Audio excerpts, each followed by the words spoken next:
Bueno, hoy quiero hablar sobre el periodismo de paz. Como veis en el título, el periodismo de paz será en lo que se centre este vídeo. Para romper un poco el hielo, periodismo de paz es una propuesta de cobertura de conflictos que se desarrolla en los años 1960-65 aproximadamente por el sociólogo John Galtung, un noruego, que bueno, la construye, digamos, en contraposición a lo que él llama el periodismo de guerra.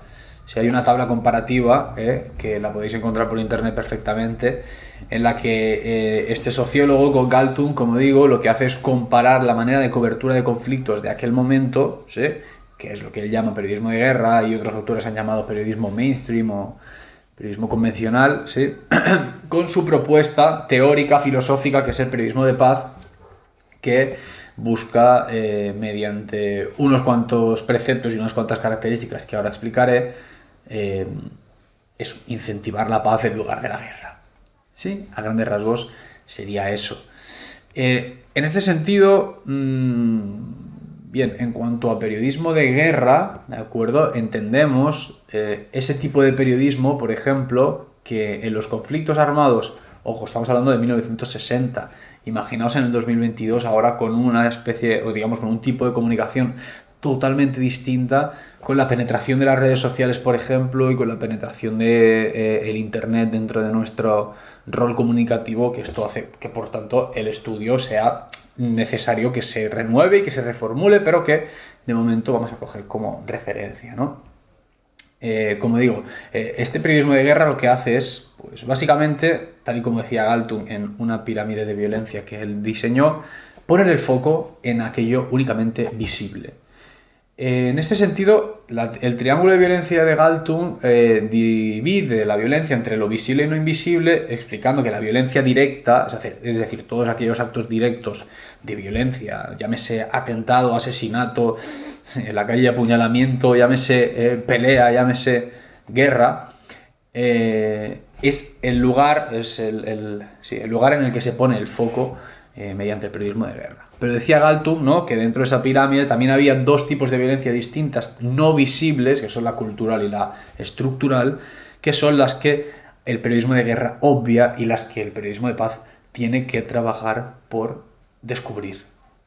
En este sentido, el periodismo de paz lo que trata de hacer es poner el foco en todo lo que engloba esa violencia, no únicamente en lo que se manifiesta, sino también en lo que hay por debajo.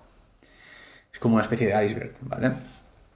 ¿Y de qué manera se puede hacer eso? Bien, para empezar tienes que explicar las causas de lo que nos ha llevado hasta aquí.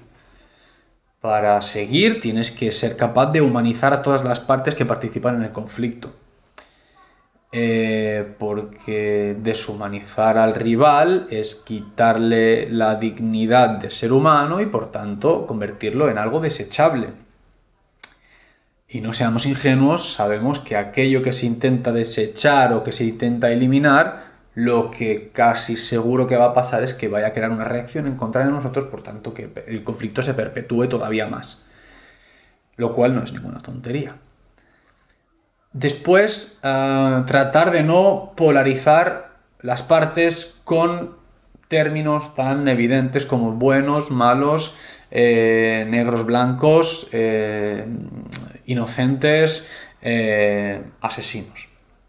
Sé que esto puede parecer muy difícil o que puede parecer, digamos, muy poco probable de llevar a cabo, porque cada uno, en el momento en el que interviene dentro de una manera de comunicar concreta, está dando su punto de vista y tiene más afinidad por unos que por otros, pero eso siempre va a ser perjudicial para el conflicto en sí, porque estás de alguna manera, mediante tu comunicación, haciendo que el conflicto sea cada vez más latente y se lleve a cabo durante más tiempo.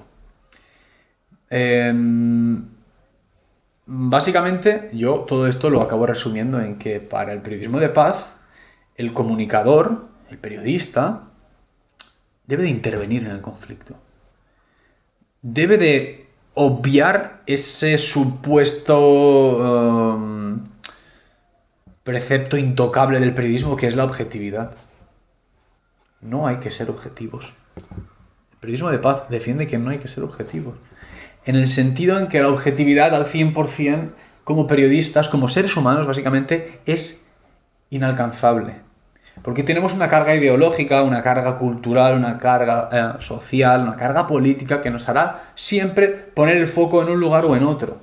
Y aparte tenemos unos intereses y unas cargas financieras, económicas determinadas que nos podrán permitir como comunicadores o como periodistas directamente poner el foco en aquello que nos dicen que tenemos que poner el foco. Poner el micrófono en aquel lugar en el que nos dicen que tenemos que poner el micrófono. Por tanto, estamos sujetos a una manera de comunicar determinada, una metacomunicación que nos va a hacer representar el mundo de una manera en concreto. Aquí el periodismo de paz es como la alternativa que de momento yo creo puede ser viable para determinar un cambio ya no a gran escala en la comunicación, pero sí por lo menos en nuestros entornos. Porque no quiere que la comunicación se convierta en un mero objeto de transmisión de lo que pasa, sino que se convierta en un martillo para dar forma también a esa realidad que se está contando. Porque si no, lo que se hace es simplemente perpetuar el conflicto mediante la demostración de que sí, aquí hay violencia y estos se están matando, ok, vale, que se maten, te lo explico, cuando se dejen de matar me voy a otro lado. Y eso es un problema muy gordo, porque estamos contribuyendo así a que el mundo sea más violento, a que el mundo sea peor, a que el mundo sea menos riguroso y a que nosotros seamos menos profesionales como comunicadores. Por tanto, el periodismo de paz surge por y para eso. Claro, habría que pensar qué sucede ahora cuando después de 70 años de periodismo de paz, o 50, 60 años de periodismo de paz, se sigue sin aplicar de manera, digamos, mayoritaria, únicamente de manera anecdótica y, claro, habría que preguntarse entonces en qué momento comunicativo de la historia nos encontramos. Porque aparte de todas esas cargas que yo he dicho antes que hacen que el periodista o la periodista pues opte por comunicar de una manera determinada pues para no quedarse sin trabajo también, vivimos en un mundo de la inmediatez, en el mundo del fast food, en el mundo de la sobreinformación, en el mundo de TikTok. Y es difícil encontrar propuestas comunicativas de gran tamaño que encajen con aquellas líneas que el periodismo de paz necesita para sobrevivir. Porque esas líneas son un trabajo profundo, son una reflexión profunda sobre lo que pasa, una reflexión profunda sobre la manera en la que explicamos las cosas y mucha calma y mucha profesionalidad y mucha ética. Precisamente todo lo que no tenemos en este mundo, mayoritariamente hablando. Entonces, yo vengo a presentar aquí el periodismo de paz para que más o menos podamos darle 4 pinceladas a sus ideas y para que veamos que hay alternativas en el discurso, pero ahora creo que es el momento de empezar a dilucidar alguna propuesta que nos ayude a, mediante esas características que ya he explicado y que creo que son loables y que para la época encajaban perfectamente, traerlo a nuestro mundo. Porque aquí no somos adoradores de ninguna teoría ni somos idealistas en cuanto a su aplicación, porque si vemos que en el mundo real en el que se produce el proceso de producción de noticias, a la redundancia, en nuestro día a día es tan fast food, tan inmediatez y tan basado en conseguir números para la audiencia, si no somos capaces de entender eso, pues tampoco podremos aplicar una nueva manera de comunicar. Así que de lo que se trata a partir de ahora, una vez presentado lo que es el periodismo de paz, y esto ya me va a servir a mí mismo también como autorreflexión, se trata de encontrar la grieta en los discursos para ver de qué manera se puede empezar a colar eso. Y esto es muy progresivo, es un proceso que va a ser muy largo, va a ser doloroso y probablemente ni siquiera lo lleguemos a ver, pero es nuestra tarea como comunicadores y como comunicadoras.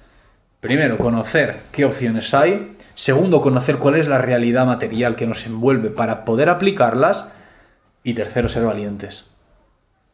Ser valientes. Hasta aquí el vídeo. Un besito.